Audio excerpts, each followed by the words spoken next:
राधे राधे. नमस्कार सर्वांना. माझ्या या आजच्या व्हिडिओमध्ये आपल्या सर्वांचं स्वागत आहे. आज आपण पाहणार आहोत श्रीमद भगवद्गीता या ग्रंथामधील अध्याय क्रमांक 4, ज्याचं नाव आहे ज्ञान कर्म संन्यास योग किंवा दिव्य ज्ञान, आणि यामध्ये एकूण श्लोक आहेत 42.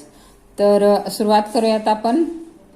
श्री भगवान उवाच इमं विवस्वते योगम प्रोक्तवानहं वेयम विवस्वान मनवे प्राह मनुरिक्ष्वा कवेम ब्रवीत. अर्थ आहे, भगवान श्रीकृष्ण म्हणाले की मी या अव्ययी योग विद्येचा उपदेश सूर्यदेव विवस्वानाला केला आणि विवस्वानाने तो उपदेश मानवजातीचा जनक मनुला केला आणि मनुने तो इक्ष्वाकूला केला. श्लोक क्रमांक 2. एवं परंपरा प्राप्तमिमं राजर्षयो विदु स काले नेह महता योगो नष्ट परंतप. याप्रमाणे हे परमश्रेष्ठ विज्ञान गुरुशिष्य परंपरेद्वारे प्राप्त करण्यात आले आणि राजश्रींनी ते त्याच पद्धतीने जाणून घेतले, पण काळाच्या ओघामध्ये ही परंपरा खंडित झाली आणि म्हणून हे विज्ञान आपल्या यथार्थ रूपात लुप्त झाल्याप्रमाणे दिसते. श्लोक क्रमांक 3. स एवायम मया तेद्य योगप्रोक्त पुरातन भक्तोसी मे सखा चेती रहस्यम हे तदुत्तमम. भगवंत म्हणतात की भगवंताशी असणाऱ्या संबंधाचे ते अत्यंत पुरातन विज्ञान आज मी तुला सांगत आहे, कारण तू माझा भक्त तसेच मित्रही आहेस आणि म्हणून तू या विज्ञानाचे दिव्य रहस्यही जाणू शकतोस. अर्जुन उवाच अपरम भवतो जन्म परम जन्म विवस्वत कथमेत द्विजानिया तो मादो प्रोक्तवानिते. अर्जुन म्हणतात की सूर्यदेव विवस्वान हा जन्माने तुमच्यापेक्षा श्रेष्ठ आहे आणि म्हणून प्रारंभी तुम्ही या विज्ञानाचा उपदेश त्याला सांगितला हे मी कसे जाणावे. श्री भगवान उवाच बहूनी मे विदितानि जन्मानि तव चार्जुन तान्येहं वेद सर्वाणि न त्वं वेत्थ परंतप. भगवान म्हणाले की माझे आणि तुझे अनेकानेक जन्म होऊन गेले आहेत, परंतु हे परंतप मी ते सर्व जन्म आठवू शकतो, पण तू आठवू शकत नाहीस. अजोपी सन्नवे आत्मा भूतानामी शरोपी सन प्रकृतीम स्वामधिष्ठाय संभवाम्यात्ममायया. मी जरी अजन्म आहे आणि माझ्या दिव्य शरीराचा कधीच नाश होत नाही आणि मी जरी सर्व प्राणीमात्रांचा ईश्वर आहे, तरी प्रत्येक युगायुगात मी माझ्या मूळ दिव्य रूपात अवतीर्ण होत असतो. यदा यदा हि धर्मस्य ग्लानिर्भवति भारत अभ्युत्थानम अधर्मस्य तदात्मानं सृजाम्यहम. जेव्हा जेव्हा आणि जेथे जेथे धर्माचरणाचा ऱ्हास होतो आणि अधर्माचे वर्चस्व होते, त्यावेळी हे भारता मी स्वतः अवतीर्ण होतो. परित्राणाय साधूनां विनाशाय च दुष्कृतां धर्मसंस्थापनार्थाय संभवामि युगे युगे.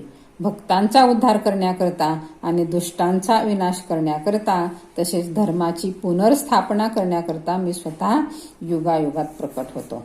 आणि त्याच्या पुढचा श्लोक आहे 9. जन्मकर्मच मे दिव्यमेवं यो वेत्ति तत्वतः त्यक्त्वा देहं पुनर्जन्म नैति मामेति सोऽर्जुन. तर जो माझ्या जन्माचे आणि कर्माचे दिव्य स्वरूप जाणतो, तो देहत्याग केल्यानंतर या भौतिक जगतात पुन्हा जन्म घेत नाही, तर हे अर्जुना तो माझ्या शाश्वत धामाची प्राप्ती करतो. वितराग भय क्रोधा मन्मया मामुपाश्रितः बहवो ज्ञान तपसा पोता मद्भाव मागता. आसक्ती, भय आणि क्रोध यातून मुक्त झालेले, पूर्णपणे मतपरायण झालेले आणि माझा आश्रय ग्रहण करणारे गतकाळातील अनेकानेक मनुष्य माझ्याविषयीच्या ज्ञानामुळे शुद्ध झाले आहेत आणि त्याचप्रमाणे त्या सर्वांना माझ्याविषयीच्या दिव्य प्रेमाची प्राप्ती झाली आहे. ये यथा मां प्रपदन्ते तांस्तथैव भजाम्यहं मम वर्तमान वर्तन्ते मनुष्या पार्थ सर्वशः. जे ज्या भावाने मला शरण येतात त्याला अनुरूप असे फळ मी त्यांना देतो. हे पार्था, सर्वजण माझ्या मार्गाचे सर्व प्रकारे अनुसरण करतात.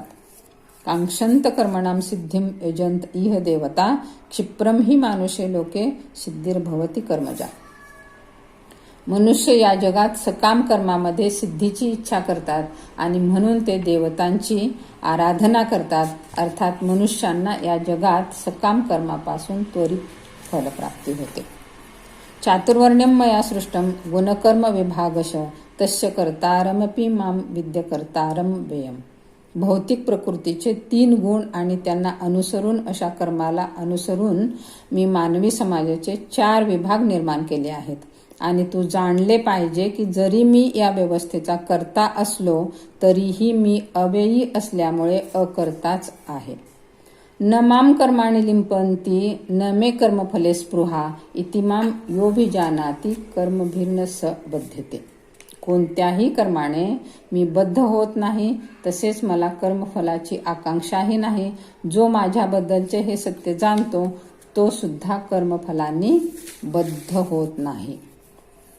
पुढचा श्लोक आहे, एवं ज्ञात्वा कृतं कर्म पूर्वैरपि मुमुक्षुभिः कुरु कर्मेव तस्मात् त्वं पूर्वे पूर्वतरं कृतम्. प्राचीन काळातील सर्व मुक्त जीवांनी माझ्या दिव्य स्वरूपाला जाणून त्याप्रमाणे कर्म केले, म्हणून तू सुद्धा त्यांच्या पदचिन्हांचे अनुसरण करून आपले कर्म केले पाहिजे. किम कर्मेति कवयोपेत्र मोहिताः तत्ते कर्म प्रवक्ष्यामि यज्ञात्वा मोक्षसे शुभात्. कर्म काय आणि अकर्म काय हे निश्चित करण्यात बुद्धिमान लोकही गोंधळून जातात. आता मी तुला कर्माचे वर्णन करतो, जे जाणल्यावर तू सर्व अशुभातून मुक्त होशील. पुढचा श्लोक आहे, कर्मणो हेपि बोद्धयं बोद्धव्यं च विकर्मणः अकर्मणश्च बोद्धव्यं गहना कर्मणो गती. कर्माच्या गुंतागुंती समजणे अत्यंत कठीण आहे, म्हणून मनुष्याने कर्म, विकर्म आणि अकर्म म्हणजे काय हे योग्य रीतीने जाणले पाहिजे. कर्मण्य कर्मय पश्येद कर्मणीच कर्मय स बुद्धिमा मनुष्येषु स युक्त कृष्ण कर्मकृत. जो कर्मात अकर्म पाहतो आणि अकर्मात कर्म पाहतो तो बुद्धिमान मनुष्य होय. आणि जरी तो सर्व प्रकारच्या कर्मामध्ये मग्न असला तरी तो दिव्य स्तरावर स्थित आहे. यस्य सर्वे समारंभा कामसंकल्पवर्जिताः ज्ञानाग्निदग्ध कर्माणं तमाहो पंडितं बुधा. ज्याचे प्रत्येक प्रयत्न इंद्रिय तृप्तीच्या इच्छे विरहित आहेत तो पूर्ण ज्ञानामध्ये स्थित आहे असे जाणावे. साधू पुरुषांच्या मते या प्रकारे कर्म करणाऱ्या मनुष्याचे कर्मफल अग्निरूपी पूर्ण ज्ञानाद्वारे जळून भस्म झाले आहे.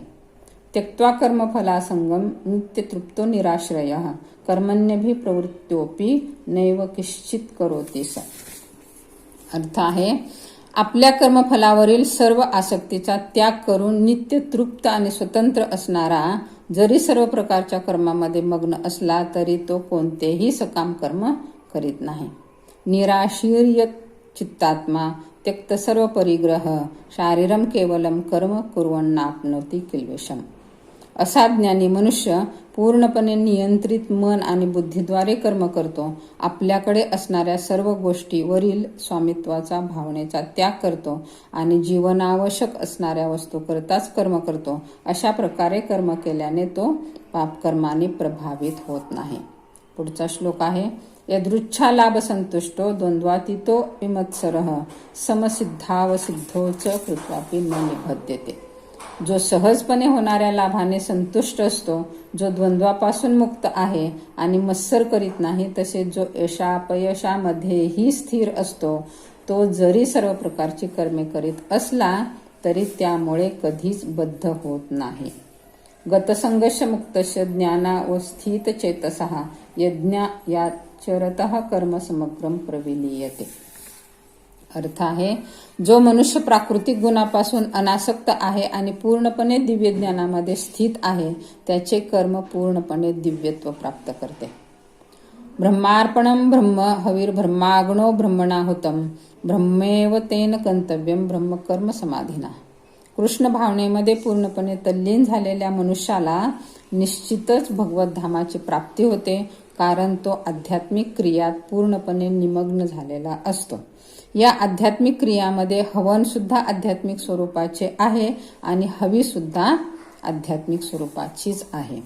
पुढचा श्लोक आहे, दैवमेवापरे यज्ञं योगिनः पर्युपासते ब्रह्माग्नावपरे यज्ञं यज्ञेनैवोपजिह्यति.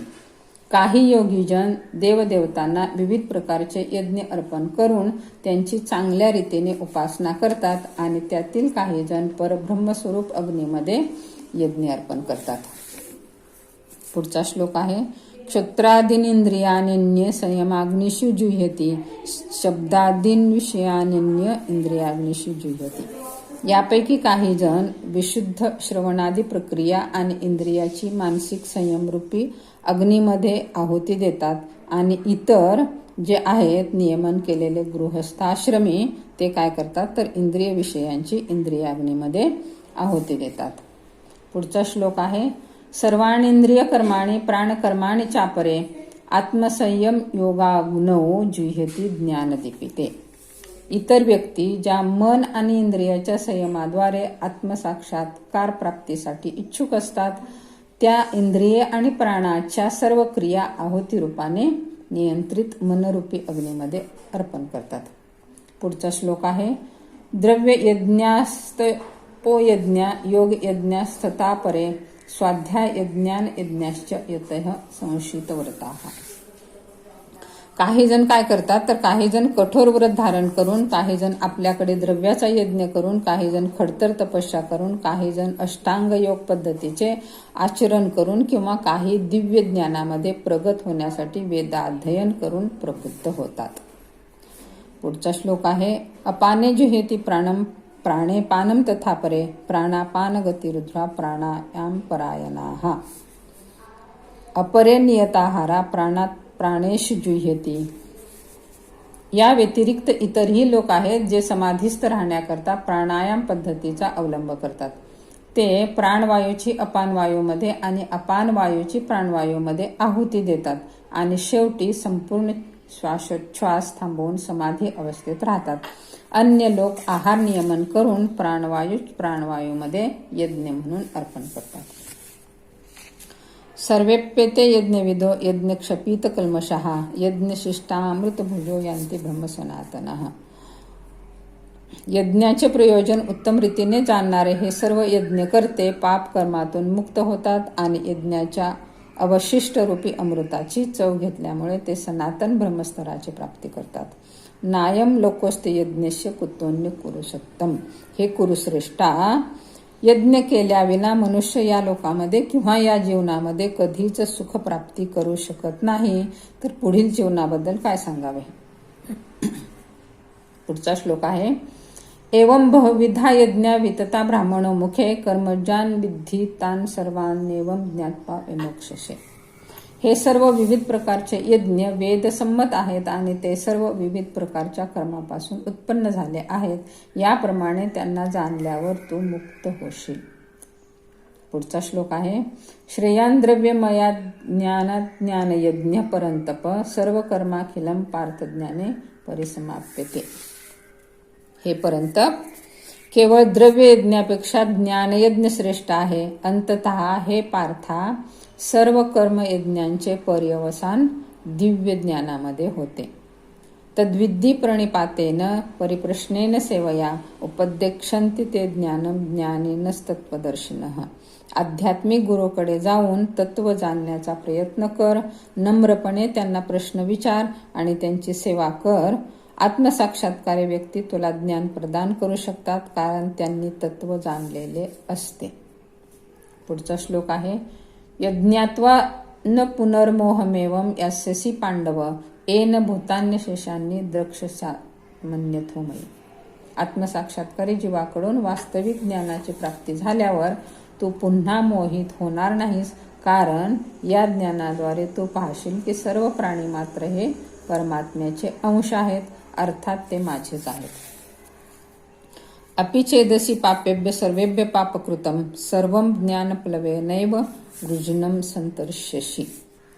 तुला सर्व पापी लोकांमध्ये अत्याधिक पापी जरी समजण्यात आले तरी तू जेव्हा दिव्य ज्ञानरूपी नौकेमध्ये आरूढ होशील तेव्हा तू दुःखरूपी महासागर पार करण्यास समर्थ होशील. येथे धासी समिद्धोग्निर्भस्मसात कुरुते अर्जुन ज्ञानाग्नी सर्व कर्माने भस्मसात कुरुते तथा. ज्याप्रमाणे प्रज्वलित अग्नी सरपण भस्मसात करून टाकतो त्याचप्रमाणे हे अर्जुना ज्ञानरूप अग्नी सर्व प्राकृत कर्मबंधने भस्मसात करून टाकतो. नहि ज्ञानेन सदृशम पवित्रमिह विद्यते तत् स्वयं योग संसिद्धी कालेनात्मनि विंदते. या जगात दिव्य ज्ञानासारखे विशुद्ध आणि उदात्त असे इतर काहीही नाही. असे ज्ञान म्हणजे सर्व सिद्धीचे परिपक्व फळ आहे. जो भक्ती योगाच्या आचरणामध्ये निपुण झाला आहे तो योग्य समयी स्वतःमध्येच या ज्ञानाचे आस्वादन करतो. श्रद्धावा लभते ज्ञानम तत्परः संयतेंद्रिय ज्ञानम लब्ध्वा पराम शांतिमचिरेणाधिगच्छति.